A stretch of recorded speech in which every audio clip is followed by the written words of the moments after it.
Alright guys, welcome back to Strong Successful Male. So for today, I'm going to go over an email that was sent from a subscriber. This from a guy, he's about 38, 39 years old, and he's going to share his story about events that happened about 9 years ago when he was 30. And you're going to see in this story, guys, how this guy got involved with a gal, having a fling with her, more of a friends with benefits type of scenario. And all along she claimed that she was going through a divorce, that she and her husband were separated, so everything was okay. And of course, because she was hot, he went along with this, no questions asked. But then you're going to find out, or he finds out the hard way, that she wasn't exactly being very truthful about the whole, well, you'll see. And has a very entertaining path this goes down and things he's learned. And I'm doing this one as an example, guys, for you dating and relationship guys, that you must be careful with the girls you date, hook up with, all that, because you never know if they're actually lying through their teeth about having a husband or not having a boyfriend when they actually do. And if it turns out to be the case and you don't know, the next thing you know, you could have some angry husband or boyfriend showing up at your work, your home, and at best they humiliate you and yell at you, or worse, well, you can use your imagination and what could happen. All because that gal is selfish and decided to lie to you. And of course, you shouldn't do it knowingly. So I thought it'd be a very good one to go over here, just a little refresher and show you what can happen, because believe me, there are gals that do not care. And I'm not saying guys don't do it either. Guys will hook up with gals and even date gals, meanwhile they got a girlfriend back home, and that ain't cool too. So it starts off, he says here, greetings SSM. I've been to follow your channel for at least the last 2 years, if not longer. At the time, I was going through a bit of soul searching after the RP found me. Because men don't find the RP finds us. It's very true. I'm fully committed to the lessons that this space teaches from yourself and other creators. And I've greatly improved as a man over the last several years. More on to this at the end. I think you and the audience will enjoy the story that was ultimately become the moment I was fully awakened, as it were. It's full of smackable moments, teachable moments, inspirational moments, and ultimately how I finally got through it in my head that women are not sugar, spice, and everything nice. It's amazing how we're programmed that when we're young, huh? And as we get older. So here goes. It's 2015. I'm 30 years old at the time, and I was at a low point in my life. I recently sold everything I owned to move in with a woman who I was in a relationship with for just over a year, and I just made my fiancé. Smack, smack, smack. You knew this girl for a year, and you proposed and made her your fiancé. Then you sold all your belongings to go move in on her turf? Are you nuts? Now, you said you were in a low point in your life. Guys that are in a high point in their lives don't do that. They take their time. Let the girl earn them, if you will. They certainly don't cave to selling all their shit and moving on her turf. Terrible idea. As he's about to find out. The relationship blew up almost immediately afterwards. Well, there's a fucking surprise, what'd I tell you? She has no respect for you, and you rushed, you didn't get to know her. My fiancée, although she was a good person, really, had several very bad tendencies that I chose to ignore. And those tendencies came out in full force once I moved in. That's why you move in with a girl only after, obviously, you're with her for a long time, and you're going to marry her so you can see it's like the final test before you marry her, see what she's like. And sometimes they can hide it until that ring is on that finger, and then Miss Hyde comes out. The final straw was when she stormed into the house, yelled at me, and started going off on how her neighbor down the street was spying on her. Okay. This led to me moving out just 1 month after moving in, and I was forced to move into a 2-bedroom duplex with my mom. I felt embarrassed beyond measure. I didn't even sleep in the second bedroom of the duplex. I slept on a cot in the dining room. I was a failure. Dude, we all make mistakes. You would have been a true failure if you stayed with her and let her berate you and treat you like crap and married her. Okay, you fucked up, but you can move on. You're 30 years old. Your whole goddamn life ahead of you. Could have been way worse, dude. He says, but rather than wallow in my own misery, I used this situation to get myself back on my feet. Good, that's what you're supposed to do. In 2017, I short-term leased out an apartment near my office so I could study for the CPA exam. I crossed the exam and became a licensed CPA in October 2017. Congratulations, brother. In the 2 years since the fiancé disaster and to this point, I got a significant promotion at work, got my CPA license, had nearly all of my debts paid off, and I was saving towards buying another house. I was riding a wave of confidence, and I had not seen in almost 10 years. I was feeling good. See that, guys? You heard that whole part? If you want, rewind it, listen to it again. Look what happens when a man focuses on his purpose, making something of himself.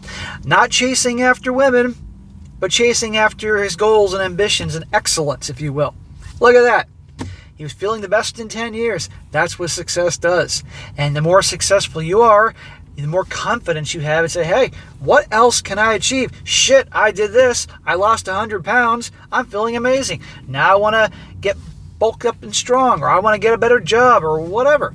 Sky's the limit, guys. Now it's time for the main event. There was a bar a few blocks away from my office, one that I frequented for years. I would stop in once a week, grab a beer and a bite to eat while the traffic died down before I went home. This was my chosen vice rather than partying or other substances. On one such visit to this bar, just a few weeks after passing the CPA exam, when I started talking to a woman. Let's call her Stacy. I'm a CPA that deals mainly in real estate transactions, and she was a real estate attorney. We had a lot to talk about. And yes, she was very attractive. About 15 to 20 minutes into the conversation, I was checking her out when I noticed Stacy had a wedding band on. Okay, we all heard this part, but we also heard the part where he said that she was very attractive. Okay, he's blinded by the tits. There's blinded by the lights. Well, in this situation, guys get blinded by the tits. So he's just ignoring that little wedding band right there. Any ideas I had on pursuing her instantly died. You sure about that, amigo? I finished my meal, paid my tab, and get ready to leave. And yes, my tab included two of her drinks. Smack. What happened to the, it's not going to happen because she's got a wedding ring on.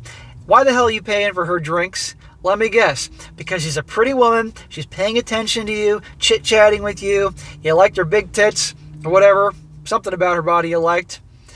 And you're thinking, yeah, and instantly programmed to pay for her drink. She's a real estate attorney.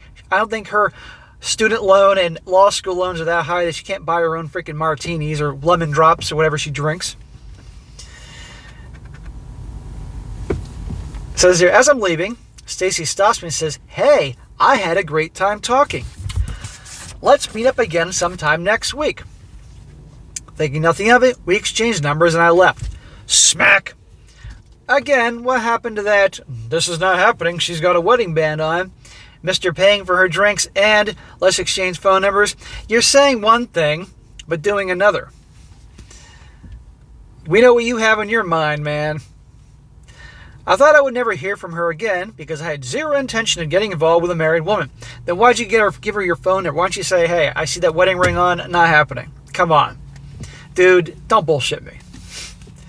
5 days later, Stacy texts me wanting to meet up again. Surprised. I'm a bit stunned, and in my surprise, I accept her offer. Shocker. Blinded by the tits. And we meet again at a different bar. This bar was down the street from the original place and is more of a datey type of place. The entire thing was her idea. This time when I see her, I notice that she did not have a wedding band on. I call her out on her wedding ring band and I noticed it the week before. Her response was something like, oh, I'm so embarrassed. My husband and I have been separated and I filed for divorce last week. This is still new to me, dating so soon after my marriage ends. So, is it possible that somebody, they've been married for a while and out of habit they have the ring on, maybe. But then again, if you're just ending it with someone, you're probably so sick and tired of being around them, you're going to take that thing off. So, but in this guy's mind, well, okay, she's hot after all. She's pursuing me. The odds are I'm going to get some very, very soon. And she says she's single. Why not? I didn't realize it was a date until this point, though I probably should have. But keep in mind, up to this point in my life, I had never been asked out by a woman. So you were enjoying this. And I want to point out that probably the reason you were asked out by her is because you're feeling great about yourself. You said you feel like the best in 10 years. You're achieving all these things. You're on cloud nine. You're rising in the world, a man on his grind. And you just had that energy of confidence about it that probably attracted her in the first place. And now this hot chick is pursuing you. I was always the initiator, so this was new territory for me. To say the night went well after this was an understatement. Big surprise. About an hour later, Stacy and I are going at it in the back of her car like a pair of horny high school kids. So began our casual fling. Hang on here. If she is separated or getting divorced or whatever, why aren't you going back to her place? Why are you in her car? Or at least going to a hotel or back to your place? Well, you said your place was kind of farther away. Over the next 4 weeks, Stacy and I would meet up once or twice a week for a few drinks and then hook up. So this doesn't sound like dating to me. This sounds like squeezing you in, hey, I'm sure you're enjoying just the casual fling, but still. These rendezvous would always end up at my short-term apartment. During this 4-week span, the lease at the apartment expired and I moved out and went back to the 2-bedroom duplex mentioned earlier. By this point, my mother had moved out of this duplex, so I had it all to myself. The problem was, the duplex was an hour away from my office. Hookups at the duplex were not feasible. I suggested going to her apartment, and she agreed. I had never been to Stacy's apartment up to this point in the fling. That's by design, my friend. This is important for what comes next. First time in her apartment, and we hook up as was normal. I get dressed, and I'm about to leave when the front door of the apartment opens. Ooh, who could it be? The next 5 words I hear would change my life forever. Stacy says, "Oh shit, my husband's home." Gee, what a fucking surprise. Blinded by the tits, you didn't do your homework. The next 5 minutes seemed like they lasted 5 hours. I could probably write out a novel describing what was going through my head, but I'll abbreviate it. I'm thinking about to be featured on an episode of First 48. However, Stacy covers my mouth with one hand and makes the shh gesture with the other. I have no clue what is going on. I'm freaking out, but about 45 seconds go by. I hear the door to the adjacent bedroom open and then close. Stacy then signals for me to go. I bolt out there as fast as I could, as quietly as I could. I leave the apartment without incident. So, for 4 weeks, you're banging a married woman. Guys, see? You gotta do your homework, and they will lie through their teeth and not care. I'm not saying guys don't do this shit too, but you gotta be aware women do it as well. Remember the not so sweet sugar and spice and everything nice? I drove away and parked at the gas station down the street so I could collect my thoughts. It's 11 p.m. on a Thursday night. I'm loaded on adrenaline and confused beyond my wildest imagination. How did I just survive that? Stacy would send me a wall of text messages which basically summed up to, he wasn't supposed to come home until tomorrow, we're separated, but still splitting the apartment until the lease is up. It'd be like, just stop fucking lying and don't contact me again. My response verbatim was, I have news for you, you are not separated. Call me back when the divorce is final. I then went radio silent, full on ghost, and did not answer her calls or texts. When I got home, I took stock of my life. I asked myself, how did I let this happen to me?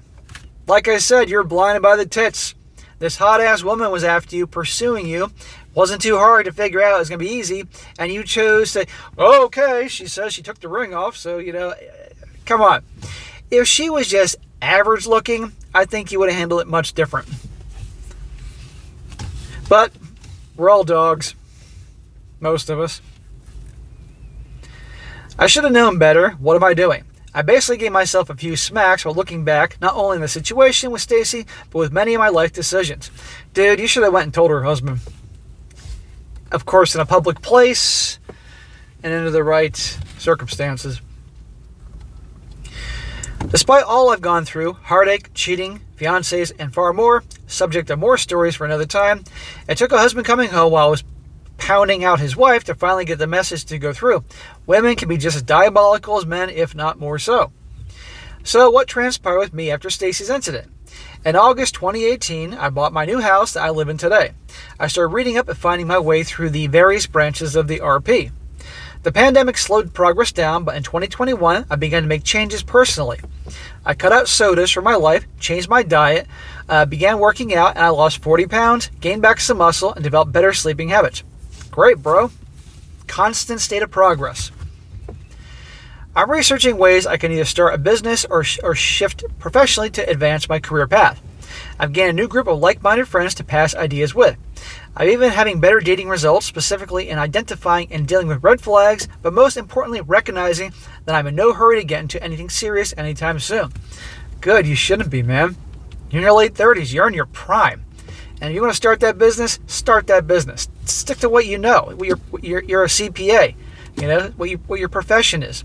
Perhaps you get together with another CPA or somebody that has strengths that you don't have to help you guys complement each other as a partnership and form a business. Go for it. And don't be quick to do relationships. Focus on your business. Look what happened last time you focused on you, how good you felt. Although you attracted a married woman, but you learned. Marriage is off the table for me, and any woman I date understands this from day one. I'm unapologetically honest with women and avoid trying to tell them what they just want to hear just to get her to stick around. Good. And by you being unapologetically yourself and not telling what they want to hear, in actuality, that's going to make them stick around. Finally, as an epilogue, Stacy did eventually call me back when the divorce was final. 2 years later. I would find out that she was not actually a real estate attorney, but a paralegal in an attorney's office. God almighty, she's a compulsive liar. She started to reconcile with her husband after our fling ended, and the husband was the one who filed for divorce on her for, you guessed it, cheating. Once a cheater, always a cheater. Why would you get involved with someone like this as a fucking cheater? But she just thinks, hey, I'm hot, so I can get what I want. When she suggested picking things back up, I audibly laughed out loud and told her, hell no. Hung up her, blocked her, and never looked back. Appreciate your work, SSM. Keep it up and keep dishing out the smacks. Well, I certainly will. Until I can't move my fucking arm. So, bro, good story. You gotta handle it better, but let's be honest here. You took her word for it, and as a lot of guys would, and I'm sure, like I said, if she was just average looking, you might have done a little more homework. But let's be honest, the hotter the woman, the dumber we fucking are as men. But you learn from your mistakes and others' mistakes. If you learn from other people's mistakes, that's even better, guys. So good story, guys. And remember, a lot of gals will lie about their relationship status. You must be aware of this and do your homework. You know, I've done stories on gals who are on dating apps and all that, and their husbands or boyfriends have no clue. They're either looking just for flings, looking for some sausage, or they're secretly monkey branching for something better. Just be aware of this. So good story, man. And I'm glad you're doing well. And again, think about that business. Go for it. You'll love it. And be sure to like the video, share with your friends, and subscribe. I'll catch you next time.